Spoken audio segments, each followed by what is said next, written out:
Oke, sebentar. Nah, ini. Jadi kita masuk ke modul ketiga. Ini teknologi revolusi komunikasi. Nanti ada 3 subbab. Kita ngomongin kemajuan elektronika untuk kebutuhan komunikasi. Nanti kita perintilin dari transistor itu bagaimana perjalanannya printed circuit dan IC, integrated circuit.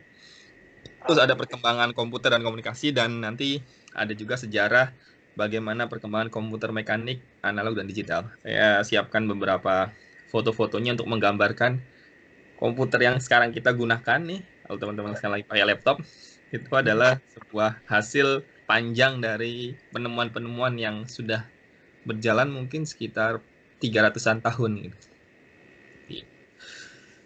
By the way, kalau Mas Bagus, background-nya apa dulu, SMK atau SMA? SMA. SMA, IPA, Iya, apa IPS? IPA. IPA. Oh. Iya. Ini saya nanya ini karena kalau yang STM atau SMK kayaknya bakal lebih tahu nih apa tuh transistor dan sebagainya. Apalagi kalau yang SMK jurusannya ini apa, teknik elektronika gitu-gitu ya. Elektronika. Yang penting jangan tata boga aja. Masuk. Oke, ini saya mulai dari salah satu yang ada di buku dari Goldmer tahun 1971. Dia menyatakan bahwa revolusi di bidang komunikasi itu bersandar pada sejumlah invention atau penemuan dan kemajuan teknologi. Nah, penemuan ini sebagian merupakan penemuan baru, sebagian lagi modifikasi dari yang telah ada. Tetapi inti dari penemuan ini adalah dia menciptakan revolusi karena menghemat dalam ongkos, artinya barangnya itu jadi lebih murah, ukurannya umumnya lebih kecil, dan beratnya jadi lebih ringan, serta kehandalan yang meningkat. Jadi pokoknya kita nih berkomunikasi, ya gampangnya pokoknya dulu harus pakai telepon, nggak mungkin lihat orang. Sekarang pakai video call sangat memudahkan. Iya. Chatting dan sebagainya. Pokoknya intinya kita ini berkomunikasi terbentuk atau selaras dengan ditemukannya alat komunikasi itu sendiri.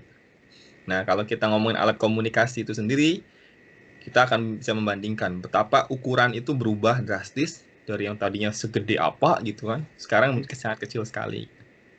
Nah, kita akan bahas satu persatu nanti bagaimana dan apa yang menyebabkan ukuran dari penemuan itu menjadi semakin lebih kecil gitu.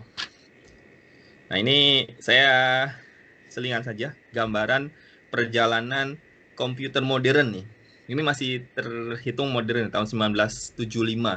Artinya bayangkan 45 tahun yang lalu itu sudah ada tuh mesin-mesin yang akan menjadi cikal bakal dari teknologi sekarang. Nah, akhirnya pada sekarang tahun 2009 kalau kompetitor atau apa ya, kiblat besar teknologi ada di Apple dengan Mac Pro-nya, MacBook-nya atau iPhone-nya di bidang teleponnya. Kemudian kalau di OS-nya, operating system-nya, ada Microsoft dengan produknya Windows. Gitu. Windows sudah ada Windows 10 dan terus-menerus akan mengalami pengembangan. Nah, teknologi elektronik yang nanti kita bahas ini mengalami kemajuan yang sangat pesat ketika ditemukan alat-alat atau apa ya, saya sih bahasanya perintilan-perintilan ya. Jadi perintilan-perintilan yang sangat membantu terciptanya teknologi tersebut. Pertama itu apa sih teknologinya? Ada vacuum tube. Jadi tabung vakum. Kurang lebih tahun 1900-an itu ditemukan. Kemudian 50 tahun kemudian ditemukan transistor yang pertama kali. Nah, transistor ini merupakan dasarnya ilmu atau dasarnya teknologi itu tuh. Setelah transistor masih termasuk besar ukurannya. Nanti ada fotonya saya siapkan. Kemudian semakin kecil ada IC, integrated circuit. Nah, kemudian IC berkembang lagi, semakin kecil lagi, sampai akhirnya sekarang ada LSI, FLSI, dan sebagainya. Nah, saya kebetulan background-nya pendidikan itu teknik material namanya. Nah, teknik material itu kalau di Korea yang paling maju adalah material untuk bidang elektronika. Makanya nggak aneh kenapa ada Samsung sangat maju, ada LG, ada apa lagi ya. Pokoknya material-material yang bidang elektronik itu menjadi salah satu penelitian paling hangat di Korea. Jadi kalau teman-teman tanya nih, mahasiswa Indonesia yang ada di Korea, besar kemungkinan dia kuliahnya di bidang teknik pertama. Nah, tekniknya nanti bisa dibagi menjadi 2-3 bagian tuh. Ada teknik yang di informasi, kayak misalkan Wisnu yang ngajar teman-teman tuh. Atau yang lainnya itu biasanya cenderungannya adalah tekniknya teknik material. Lalu ada juga yang kimia. Kimia nanti ke material juga gitu. Ini di luar yang sosial ya, yang sosial kayak eh, Mbak Nining gitu atau Mbak Yuli itu sosial tuh. Yang IPA itu pasti bidangnya banyak yang bidang yang tadi material. Nah, material inilah yang menjadi kemudian kemajuan di bidang komunikasi. Coba saya dari foto ini deh. Apa yang membedakan nih? Yang membedakan Zaman itu dulu yang dan bawah modern. hitam putih itu, yang bawah itu. Hah? Mas Grim dulu deh, Mas Grim. Mana Mas Grim? Yang paling bawah itu kan televisinya masih hitam putih itu. Makanya pakai Televisinya layar hitam tabung, putih. layar Pakai tabung yang kita pakai sudah layar tabung. LED. Betul. LED itu. Kalau yang Yang atas atas udah pakai layar LED itu. pakai LED ya. Nah, Ya, nanti kita bahas nih. Nanti ada di TV layar datar atau flat itu ada 3 teknologi. Nanti kita bahas. Nah, ini dulu saya apa ya? Mengilustrasikan betapa perkembangan teknologi itu menyebabkan banyak perubahan. Pertama dari tadi, ini ada TV tabung kalau di bagian bawah ini. ya. Ini hitam putih, TV-nya pakai ya masih tabung vakum tube tadi, tabung vakum, ukurannya besar, ya ditaruhnya pun di satu meja sendiri gitu. Terus kalau yang atas ini layar datar, ini nggak perlu meja nih, tempel di dinding juga sudah cukup gitu. Nah, ini menunjukkan tidak lagi digunakan vacuum tube tadi. Oke. Nah, ini dalamnya. Dalam dari teknologi tadi, TV layar datar dengan vacuum tube. Jadi kelihatan bodinya saja ya tadi. Yang satu cuma ditaruh di atau ditempelkan di dinding, satunya harus taruh di meja karena ukurannya yang besar gitu. Nah, ini TV itu yang layar datar ada 3 macam kalau teman-teman tahu. Ada namanya plasma TV, ada LCD TV, ada LED TV. Ya nanti yang paling terbaru LED TV. Nah, ini paling memiliki keunggulan karena dia teknologi terbaru, mulai dari paling jernih, kemudian paling awet, paling listriknya paling Warnanya hemat. tajam. Iya, teman-teman. Pokoknya ini yang kemajuan inovasi itu pasti akan menyebabkan lebih baik kan ya. Nah, yang sekarang yang terbaik adalah LED. Walaupun ya sama, karena dia semuanya speknya baik atau terbaik gitu, harganya juga terbaik gitu ya. Paling mahal lah LED. Gak masuk akal loh di. Saya kalau jalan-jalan ke Home Plus atau itu suka iseng-iseng lihat TV. TV udah kayak bioskop kalau dibeli di rumah nih. Iya. Saya jual dulu itu TV begitu 40 juta. Wah, benar. Nah, kalau teman-teman nanti mendalami, apa sih yang menyebabkan ini semua? Tadi misalnya LCD sama LED, kenapa apa ya? Kontras warnanya itu lebih bagus yang LED gitu. Nah, itu karena adanya material yang ditemukan. Makanya kalau LCD itu kan kepanjangannya Liquid Crystal Display, liquid crystal. Jadi ada material yang kristal tapi liquid. Liquid tuh nanti polimer lah mainannya, kalau misalkan polimer tuh plastik gampang banget. Jadi ada bahan dasar yang dimana dia mampu menggantikan peran vakum tube untuk menggerakkan elektron-elektron gitulah. Nah, elektron-elektron ini kemudian ditransfer menjadi sebuah gambar gitu. Gitu. Nah, kemudian ditemukan lagi LED yang lebih bagus lagi gitu dalam merubah elektron menjadi gambar. Nanti kan ada teman-teman kalau ada istilah pixel gitu kan. Ada yang tahu nggak pixel itu apa? Kerapatan apa ya?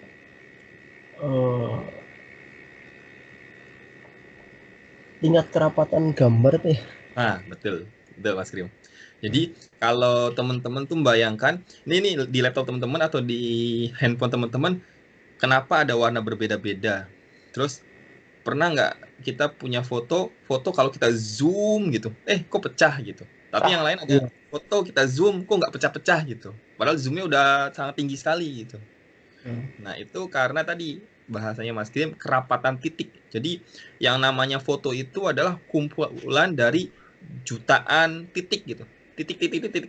Semakin titik itu kecil, maka semakin presisi, kan? Jadi bayangkan kalau membayangkan untuk membandingkannya. Kalau kita satu nih ada tumpukan beras. Pasir. Nah, ya pasir. Satunya tumpukannya kerikil yang besar-besar gitu. Nah, tumpukan beras itu kalau kita bahasanya kita lihat terus gitu, ya akan lebih jelas dibandingkan pakai kerikil tadi. Maksudnya kalau kita zoom itu kalau kita zoom deketin gitu ya, kita deketin gitu, bentuknya itu akan lebih jelas yang kecil-kecil tadi gitu dibandingkan yang gede. Kalau yang gede kan kalau udah mentok di bentuknya berarti kita nggak bisa lagi.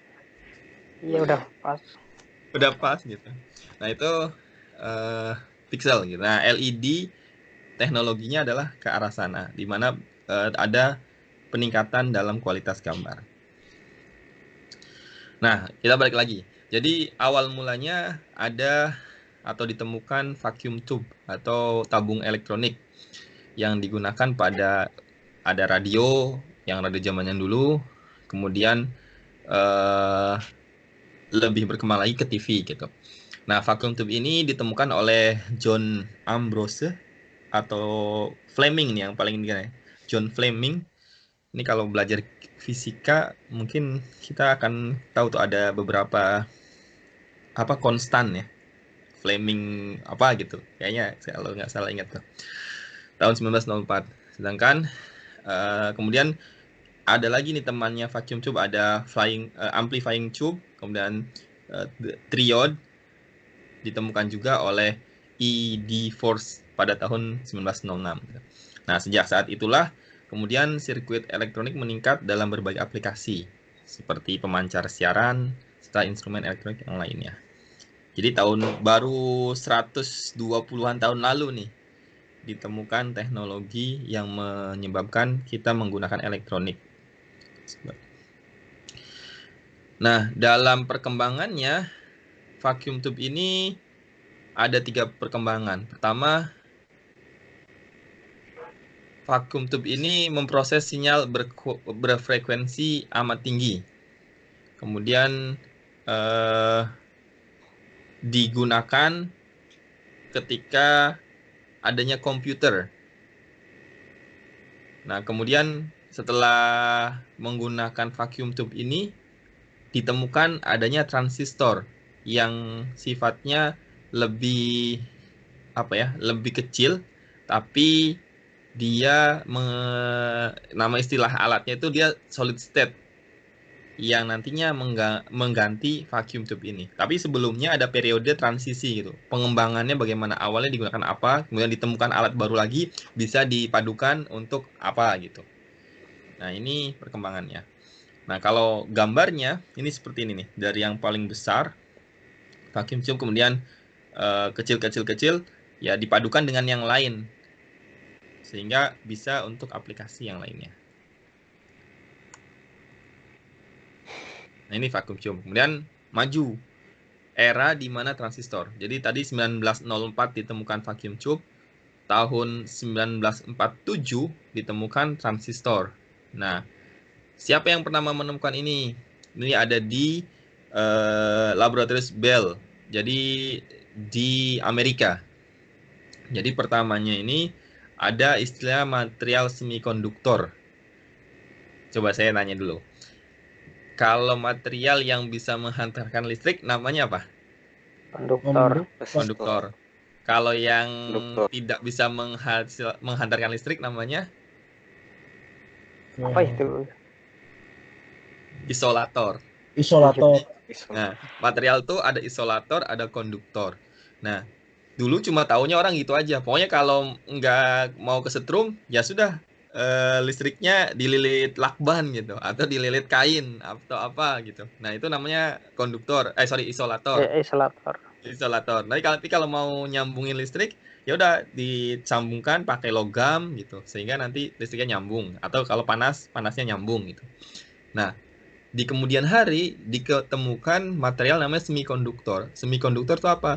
Material yang sifatnya tuh kadang bisa menghantarkan arus listrik, kadang enggak gitu. Jadi di tengah-tengah.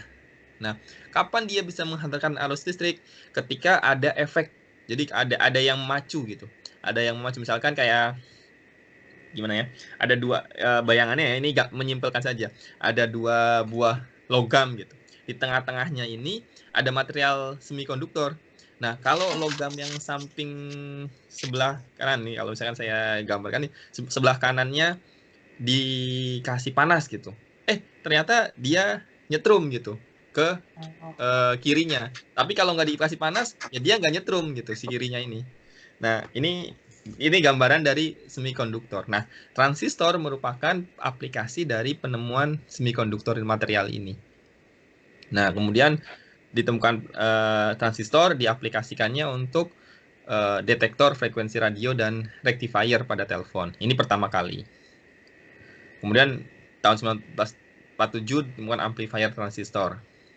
Nah, kemudian dari transistor inilah mulai maju industri elektronika.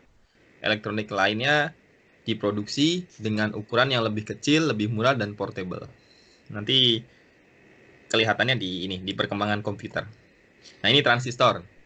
Jadi bayangkan kalau secara ukuran ini vacuum tube, efeknya atau manfaatnya sama dengan transistor. Jadi kurang lebih fungsinya itu di dalam elektronika tuh sama gitu.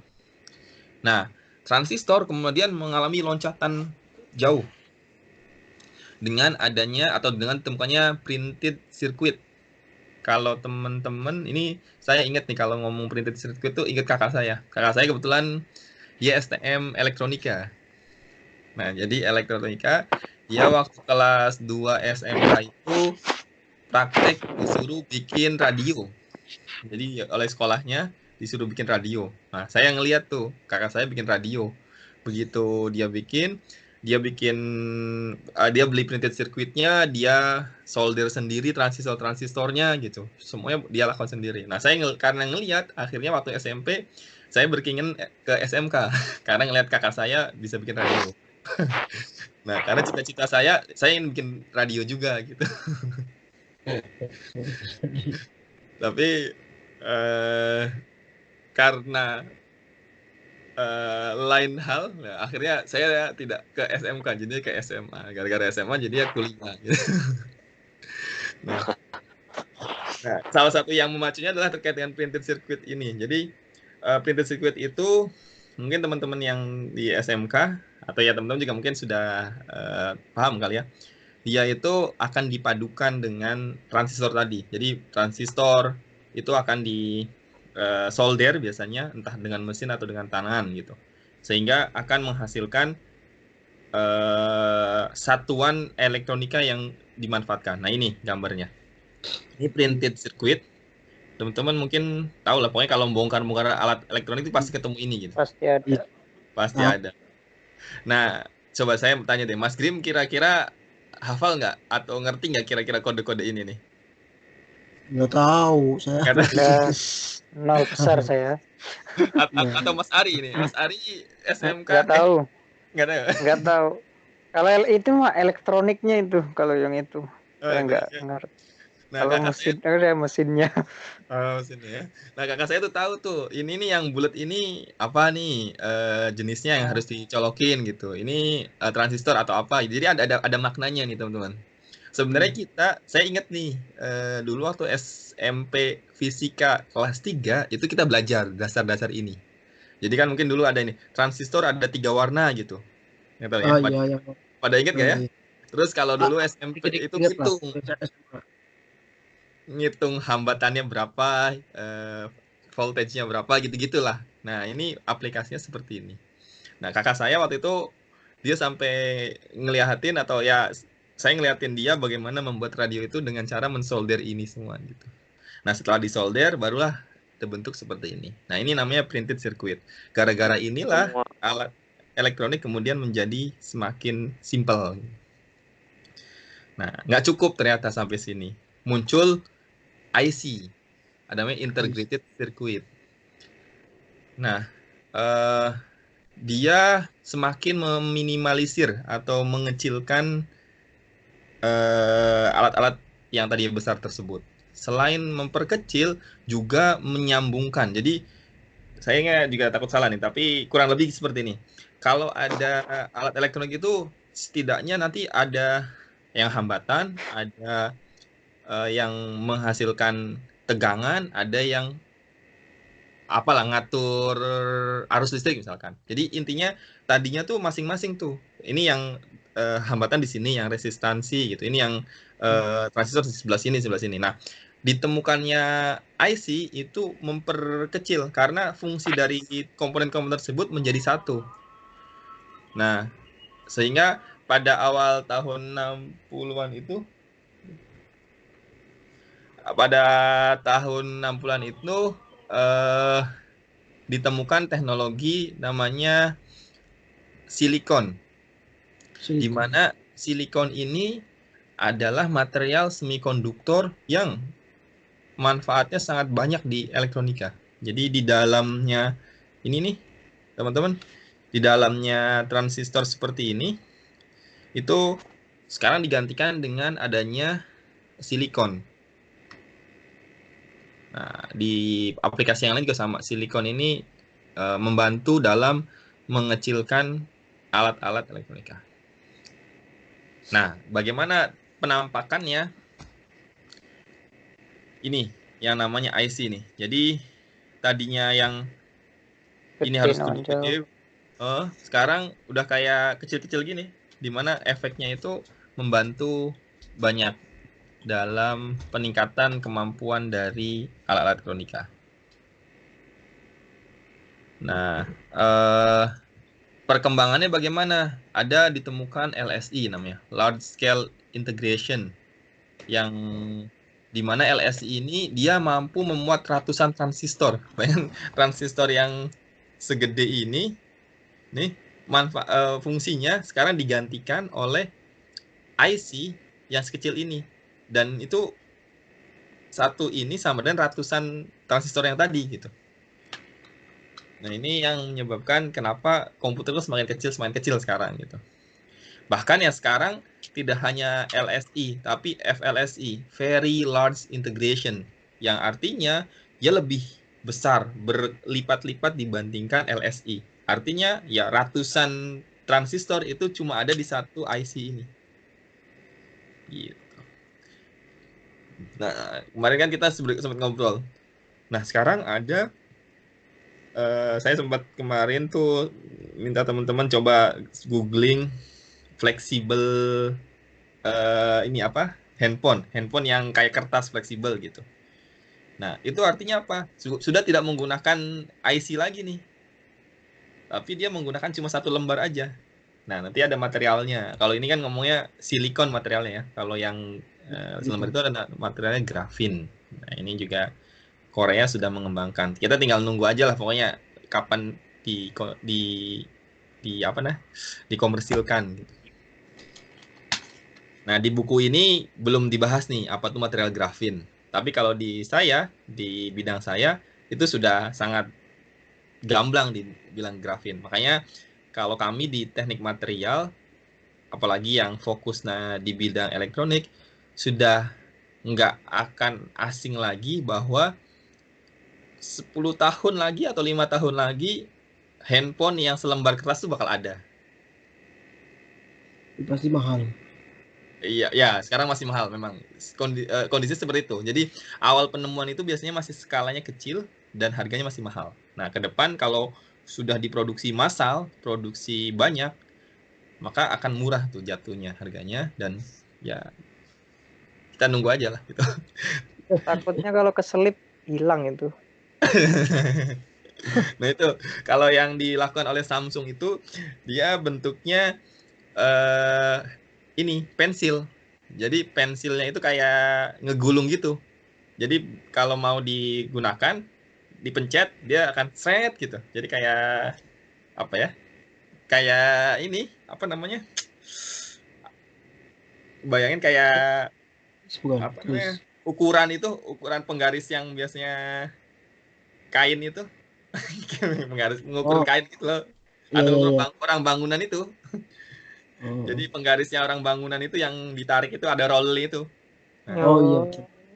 jadi kalau mau buka layar, dia pencet, rollnya akan keluar, seret. Tapi kalau sudah tidak digunakan, pencet lagi, layarnya nutup. Set, gitu. Kemudian dia kantongi. Itu desain teknologi yang salah satunya sudah disiapkan untuk ke depannya. Nah, intinya apa yang kalau saya ingin sampaikan, itu sudah tidak lagi menggunakan IC. Dan artinya IC ini sudah teknologi yang siap-siap ditinggalkan setelah vacuum tube tadi, terus transistor dan sebagainya. Nah ini gambaran perbedaan IC dan tadi printed circuit dengan masih ada transistor dan sebagainya. Ini yang segini gedenya diganti dengan yang satu kecil seperti ini. Nah ini ada video terkait dengan IC dan sebagainya. Nanti kalau mau dilihat, teman-teman bisa ngelihat. Lanjut. Nah, sampai sini dulu. Ada yang mau didiskusikan atau yang mau tanyakan nggak? Ini teknik banget nih. Jadi anak komunikasi tapi belajar teknik. Nama-namanya ini kok. Apa sih? Nah, coba ya, saya tunjukkan. Nih, kemarin saya coba searching video-video yang nyambung materi kita. Jadi, nah ini menjelaskan bagaimana IC merubah teknologi menjadi kecil. Nah ini transistor dan dioda dan resistor itu jadi satu menjadi IC. Yang tadinya sebesar ini, kemudian kecil atau mengecil dengan adanya IC.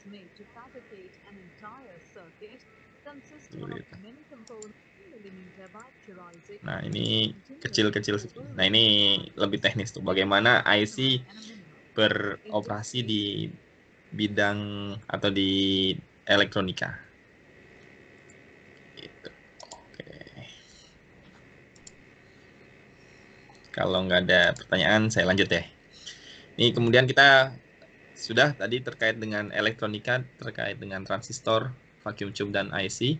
Kemudian ada perkembangan komputer dan kaitan dengan komunikasi. Jadi komputer itu merupakan alat yang sangat penting dalam menjadikan teknologi komunikasi menjadi handal, murah, dan praktis. Nah, komputer. Nah, bagaimana komputer ini berkembang? Nah, ini dari zaman dulunya nih. Jadi dari tahun 3000 sebelum Masehi itu sudah ada tanda-tanda orang memikirkan teknologi berkembang dari mulai atau apa ya, dasarnya itu seperti ini nih. Jadi kalau kata buku itu pertama ditemukan itu ada namanya abakus atau cipoa atau bahasanya di daerah saya namanya sempoa. Nah, sempoa ya. Nah, sempoa ini sebenarnya adalah awal mula manusia coba menganalogkan. Artinya membuat alat untuk membantu perhitungan gitu. Nah, ini masih digunakan nih sekarang nih. Bahkan kalau di tempat saya ada tuh kursus sempoa. Ada di tempat saya juga ada masih. Oh, ada ya? Itu lebih, kalau yang bisa lebih cepat dari kalkulator ngitungnya itu. Wah, benar. Kalau bisa lebih cepat. Bahkan ada, kalau saya diceritain ponakan saya ada kayak perlombaan sempoa gitu. Jadi cepat-cepatan ngitung gitu. Nah, ini menurut sejarahnya ini sudah ada dari tahun 3000 tahun sebelum Masehi. Jadi sangat tua sekali dan merupakan awal mula cikal bakal orang terinspirasi untuk menciptakan alat. Nah, tapi dari tahun 3000 sampai berkembang selanjutnya itu nggak ada perkembangan yang signifikan tuh teknologi. 3000 sebelum Masehi sampai 1600. Berarti 4600 tahun manusia itu tidak ada teknologi tuh. Teknologi yang berkembang ya. Sampai akhirnya ditemukan oleh Blaise Pascal di Prancis. Dia menemukan ada kemampuan alat yang bisa digunakan untuk menambah dan mengurangi. Ini tahun 1942. Dan Pascal melakukan itu ketika usia dia 19 tahun. Nah, kemudian dikembangkan lagi oleh Wilhelm von Leibniz di Jerman. Dia membuat mesin yang dapat mengurangi, menambah, dan juga mengalihkan dan membagi. Jadi kalau tadi cuma nambah dan mengurangi, sekarang bisa mengalihkan dan membagi. Ini terjadi 30 tahun kemudian. Nah, ini mulai.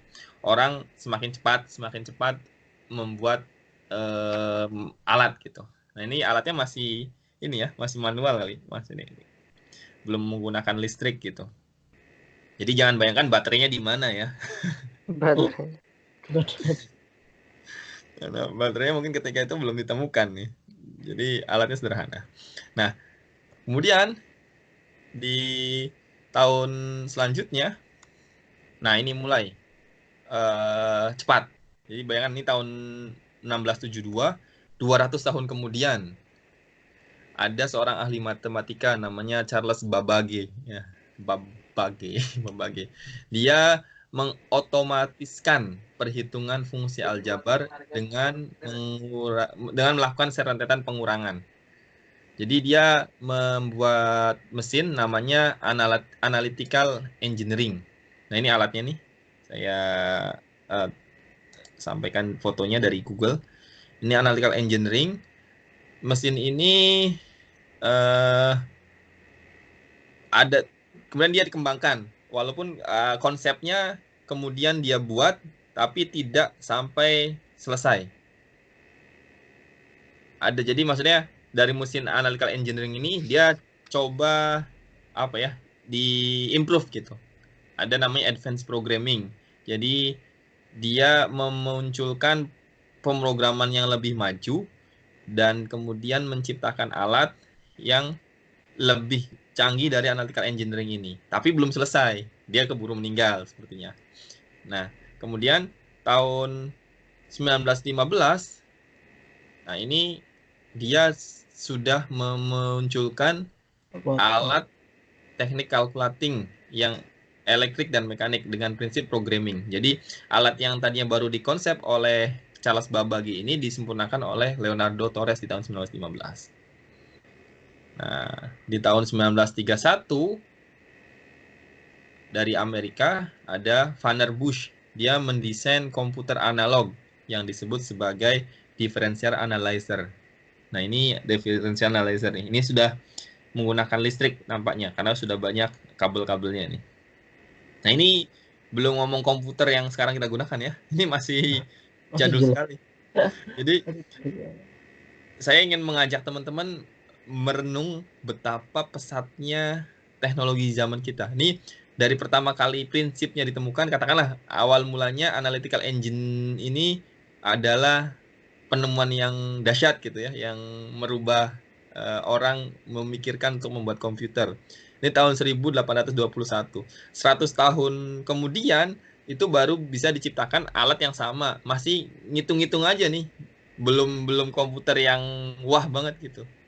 Nah, baru setelah fase-fase ini, nah inilah yang kemudian membuat kemajuannya sangat pesat.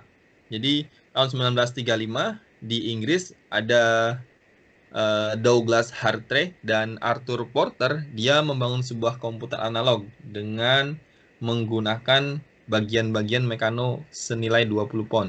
Nah, Hartree ini merupakan ilmuwan yang memecahkan problem dan teori atom menggunakan komputer.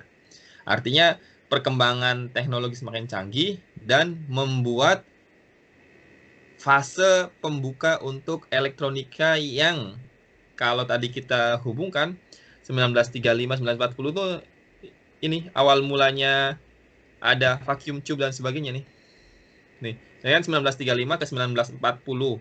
Nah, 1935 ini fase akhir dari penemuan untuk mengembangkan ini. Jadi vacuum tube sudah ada 1904, kemudian 1947 ada transistor. Inilah yang kemudian merevolusi dunia elektronika. Nah, transistor inilah awal dari adanya komputer elektronik pertama yang digunakan oleh John Mauchly dan John P. Eckert Jr. di Amerika, di Pennsylvania. Nah, ini ukurannya komputer pertama 100 Gede banget. kaki. Kayak lemari. Kayak lemari. Segede itu. Dan energinya nggak tahu tuh, banyak banget nih, 140 kilowatt. Dia menggunakan 18.000 vakum, 70.000 resistor, dan 10.000 kapasitor. Jadi sangat-sangat boros sekali gitu. Ini tahun pertama komputer elektronik. Nah, tetapi tahun inilah kemudian membuka orang untuk mencoba menyimpelkan alat yang tadi gede banget itu dengan adanya transistor. Nah, transistor ini siapa yang menemukan? Ini juga sama, orang Amerika juga. Dia di Bell Laboratorium. Ada 3 orang yang terkenal, ada Shockley, Barden, dan Bratanian. Dia berhasil menemukan point kontak transistor. Ini point kontak transistor, ada gambarnya di sini. Nah, inilah yang kemudian membuka era electronic computer. Jadi yang tadinya besar, kemudian ditemukan transistor yang fungsinya bisa mengganti vacuum tube. Kemudian vacuum tube sudah tidak dipakai, digunakan transistor. Transistor juga semakin ditinggalkan dengan ditemukan IC. Nah, IC inilah yang kemudian menjadi komputer modern yang mungkin kita pernah menggunakannya gitu. Sampai akhirnya sekarang sangat kecil sekali dan sangat tipis sekali. Nah, ini perkembangan komputer. Nah, di komputer sendiri itu ada 5 generasi perkembangan komputer. Jadi kalau komputer itu klasifikasikan kelasnya ada 5 kelas. Jadi ada generasi pertama, ini awal yang masih gede-gede tadi. Ketika itu komputer masih menggunakan tabung elektronik dan memori magnetis untuk pengolahan data. Dan sifatnya masih coba-coba. Ini perbandingannya nih, orangnya segede ini, komputernya berapa kali lipatnya dia gitu. Ini layarnya kecil. Nah, lanjut tahun 1958 ke 1966 itu ada generasi kedua, di mana ditandai dengan tabung elektronik dengan menggunakan transistor. Nah, ini disempurnakan dengan teknologi memori magnetis sehingga memiliki daya simpan yang lebih besar. Nah, lanjut ke generasi ketiga, ini adanya transistor dan rangkaian elektronik. Tadi kita sempat bahas ada LSI, Large Scale Integration. Nah, ini adalah pemanfaatannya untuk komputer generasi ketiga ini. Ini sudah mulai pengoperasiannya canggih, ada perangkat lunak untuk pengendalian komunikasi antar komputer. Jadi kalau dulu belum ada internet, kita pernah tuh ada istilahnya LAN ya, Local Area Network gitu. Nah, ini sudah mulai tuh tersambung antar komputer walaupun belum sampai jauh gitu. Nah, di generasi keempat lah, ini LSI dan FLSI dikenalkan, memorinya sangat besar, kemudian kapasitasnya sangat tinggi untuk bisa menampung data, dan pada masa ini pula satelit mulai digunakan untuk berkomunikasi sehingga muncullah internet dan sebagainya untuk saling mentransfer data. Nah, di tahun 1982 sampai sekarang itu masuknya generasi kelima.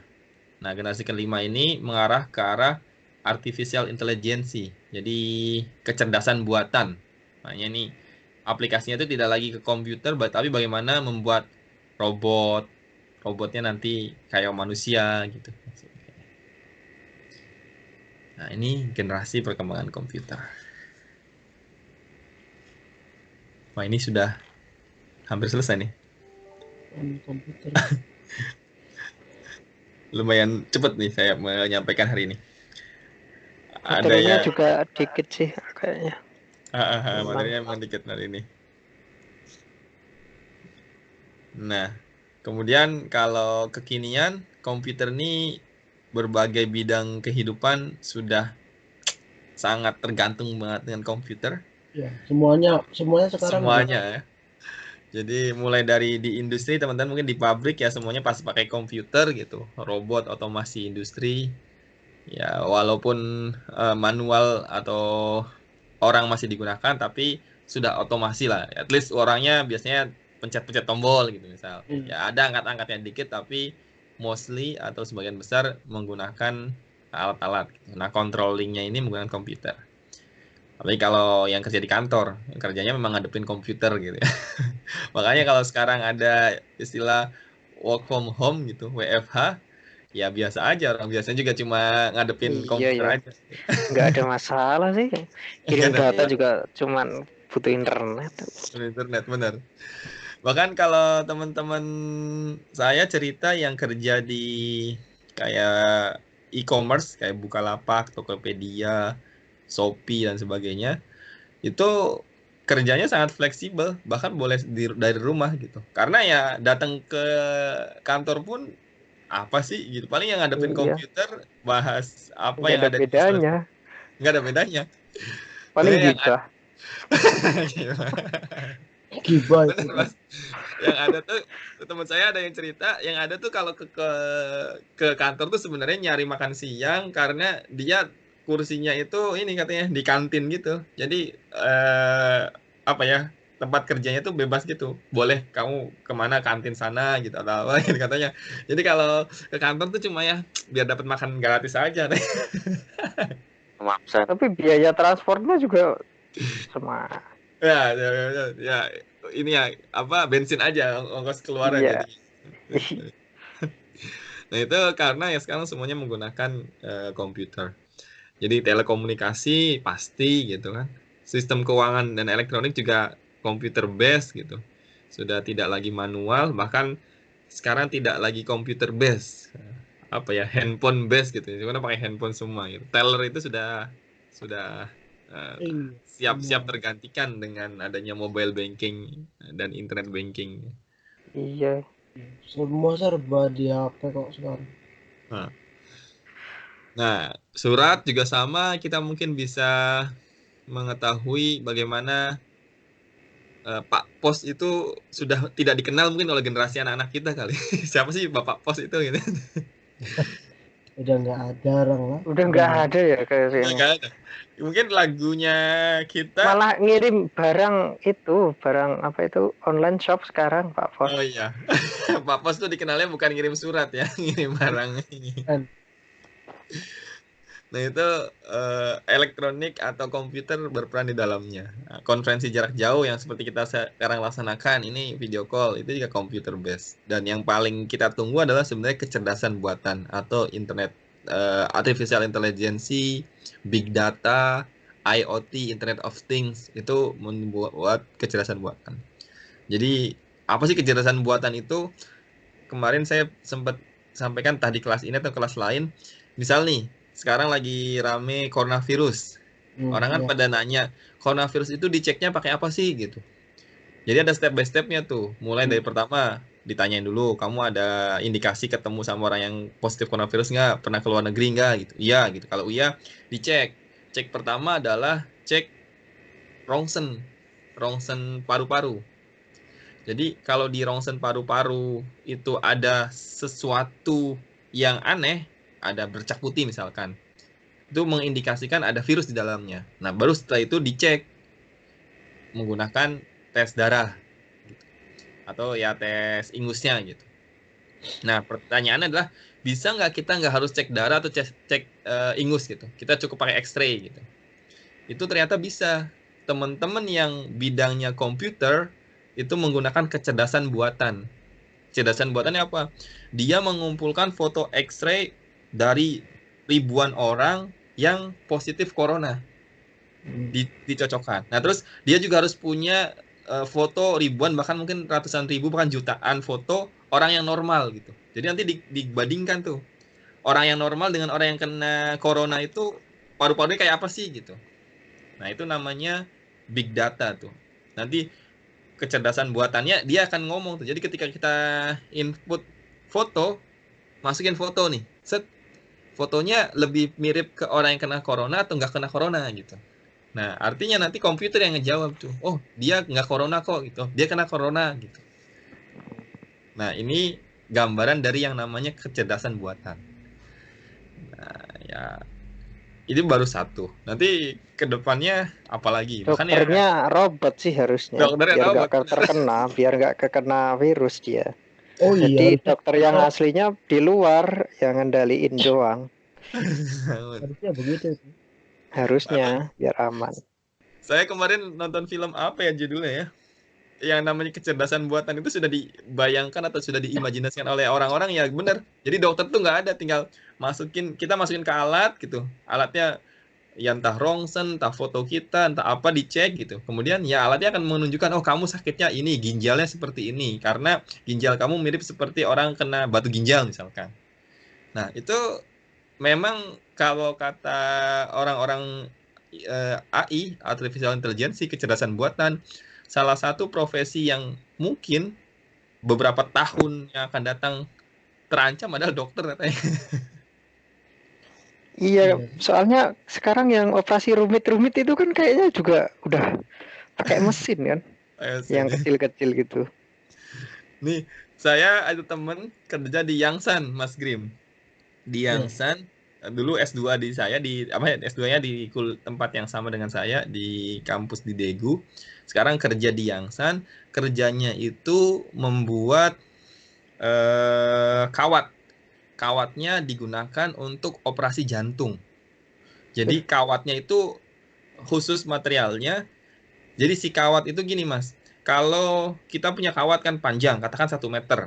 Nah, kalau kawatnya kita bentuk nggak lurus, kan kalau kita satu ujungnya kita puter, yang ujung sana kan nggak muter kan?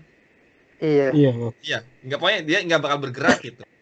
Nah, ada material yang kalau misalkan ujungnya puternya misalkan 90 derajat, maka nanti ujung satunya itu akan 90 derajat pula. Nah, itu digunakan untuk orang nanti operasi jantung. Jadi operasi jantung itu rencananya si alatnya itu dimasukkan ke pembuluh darahnya, kemudian dari luar si kawatnya diputer-puter untuk membersihkan pembuluh darah yang tersumbat. Oh, nah, iya ya. Sehingga nanti ya yang di ujung sana ya bisa ngorek-ngorek tuh, bisa bersihin tuh lemak-lemak atau apa yang nyumbatin jantungnya sehingga peredaran darahnya lancar lagi gitu. Nah, hal seperti itu mengindikasikan katanya kalau misalkan nanti yang masukinnya robot dan segalanya robot ya dokter nggak usah tuh bedah-bedah lagi gitu. Berarti malah tukang elektronik nanti yang jadi dokter gerakin doang. Nah, ini tetangga saya jurusannya itu Mas. Jadi jurusannya namanya Bioelectric Engineering atau apa ya. Pokoknya intinya dia memahami kayak dokter tetapi based on computer. Intinya benar, mau menggantikan peran dokter yang harus menganalisa pasien. Jadi kalau dokter kan pasien, kamu sakit apa ditanyain kan. Oh gini-gini. Oh dokter sesuai dengan ilmunya. Oh berarti kemungkinannya kamu sakit ini. Tetapi kan itu baru kemungkinan. Untuk memastikan ya dia harus dicek dulu pakai alat. Periksa gini gitu. Nah, kalau berdasarkan kecerdasan buatan, ya masukin aja sama kayak dokter. Kamu sakitnya apa? Masukin gini-gini. Masuk angin, sudah 3 hari, batuk-batuk, batuknya berdahak, gini-gini. Kemudian difoto misalkan, fotonya dimasukkan ke komputer, data informasi dari pasien dimasukkan ke komputer, langsung kesimpulannya lah kamu sakit ini gitu, maka obatnya ini gitu.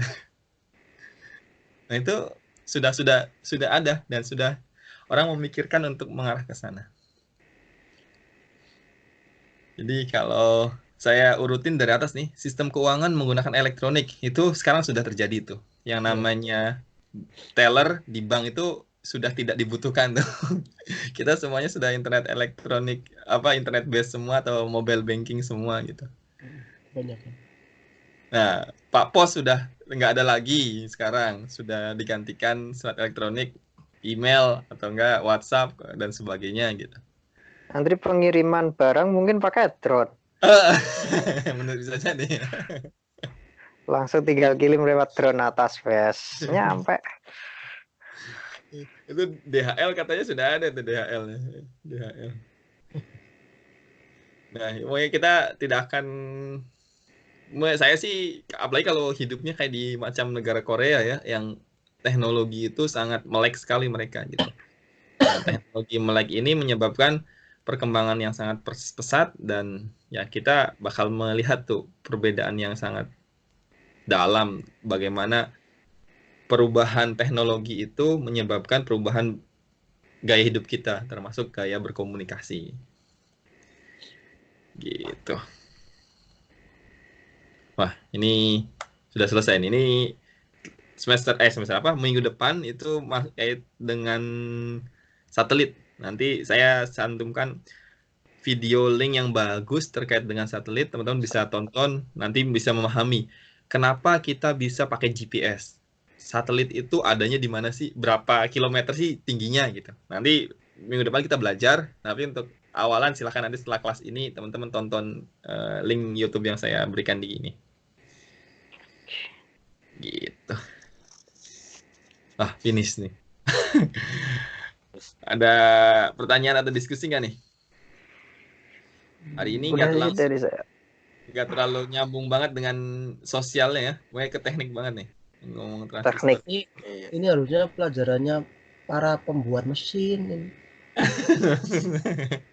Jadi makanya yang dipelajari di modul tuh hanya mengetahui siapa yang menemukan, kapan ditemukan, di mana ditemukan gitu. Ini ini ujiannya, ini penemunya ini siapa, begitu gitu paling.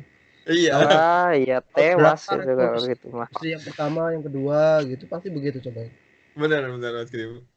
Nanti ujiannya model gitu. Makanya nih mudah-mudahan membantu untuk mengingat pola seperti ini sehingga kebayang. Kayaknya ini paling dibagan, ini harus dibagan. Semester ini pelajarannya paling apa loh? Kenapa Mas Krim, ini pelajaran paling apa? Paling susah semester ini kayaknya. Oh gitu. banyak nyambung di otakku gitu loh. Maksudnya kalau yang lain tuh komunikasi, apalah masih itu mah ya tahulah itu dari awal. Kalau ini aduh nama-namanya begini. Ini kayaknya paling susah semester ini. Ya makanya saya di awal begitu baca modul itu lihat judulnya, loh ini kok menyerempet ke teknik-teknik banget ya, ada nama-nama elektronika apa gitu. Nanti semester mata kuliah ke depan yang modul 4 itu satelit itu sama juga tuh. Nanti kita ngomongin sisi teknisnya juga. Iya, jadi ini bahas mesinnya. Kalau yang komunikasinya bahas digunakannya, bergunanya baik komunikasi, tapi ini bahasa yuk alatnya apa namanya. Kalau kita orang komunikasi mengambil hikmahnya ini Mas Grim. Kayak kemarin kan kita ngomongin kentongan gitu. Wah, kentongan ada dari tahun berapa Masehi gitu kan. Ya kita mengetahui kentongan tuh untuk manggil orang gitu kan. Iya, teknologinya berkembangnya dari awalnya itu yang sederhana dulu, kentongan kan. Ya, ini pokoknya seperti ini. Nah, kalau saya SMP tahun 2002 itu masih pakai Windows 98 ya, berarti ya sempat mengetahui lah kita bedanya penggunaan disket kan. Dulu saya sempat beli disket tuh di tempat fotokopian ya. Iya, saya pernah sih itu. Mas Roy, saya juga pakai disket. SMA tahun berapa? Saya SMA angkatan 2005 masuk SMA. Baru masuk. Udah lulus ya. Saya 2004 lulus malah. Oh, 2005 sekali. Kalau Mas tadi Mas Bagus 2005 lulus. Oh, 2005 lulus. Saya 2005 baru masuk Mas SMA, Mas. Iya. Jadi ya itu saya ingat bagaimana menggunakan disket sampai akhirnya sekarang USB, makainya flash disk. Bahkan flash disk sudah nggak dipakai, sekarang pakainya cloud computing ya kita, pakai G Drive, OneDrive. Gitu. Iya, yang nyimpannya di internet kan? Di internet. Ngawang. Ngawang. Nah itu itulah perkembangan fase kita nih komunikasi. Pokoknya saya lagi ini Mas, lagi senang nonton film science fiction. Jadi kalau nonton di YouTube atau di apalah, coba cari film science fiction apa gitu. Begitu nyari tuh ya gitu, imajinasi orang tuh udah sangat tinggi. Yang sekarang lagi rame misalkan orang pengen tinggalnya di planet Mars gitu. Nah, bagaimana menuju planet Mars sana gitu kan. Alatnya disiapkan, ini siapkan. Nah, itu memancing kita, oh orang tuh sudah berpikirannya teknologinya ke depan seperti itu ya. Makanya kalau kita orang komunikasi, kita ini sedang menikmati fase imajinasinya orang-orang yang lahir tahun 1970-an, 1960-an. Jadi yang menciptakan ini kan nih, menciptakan komputer kecil-kecil ini kan berarti dia tahun 1970 tuh lahirnya. Karena di tahun 2000 dia usianya 30-an tahun. Artinya dialah yang menciptakan teknologi ini. Pertanyaannya adalah ketika dia masih kecil tahun 1970, yang ada di imajinasinya apa? Nah, konon salah satu film yang memancing imajinasinya orang-orang zaman itu atau generasi X itu atau generasi baby boomers itu adalah Star Wars. Nah, Star Wars itu film lama yang memancing imajinasi orang untuk bisa menciptakan teknologi hari ini. Nah, artinya hari ini kita nonton apa itu adalah imajinasi kita untuk kita ciptakan bersama di fase yang akan datang. Gitu. Betul. Nah, jadi ya kita tunggu saja lah nanti. Orang-orang zaman kita ini atau generasi kita ini generasi lahir serba enak besar. Kita lompatannya jauh-jauh. Jauh-jauh. Ya, kemarin kita sempat ngobrolin kecepatan kecepatan cahaya orang bisa ngirim mana gitu. Atau saya sempat mengimajinasikan sekarang kita bisa ngirim gambar, ngirim foto, tapi belum bisa ngirim bau gitu kan. Bagaimana caranya gitu. Semua orang. Okay. Sip. Oke, ada pertanyaan nggak nih? Ini saya lumayan cepat nih hari ini. Teman-teman ada yang ingin tanyakan nggak?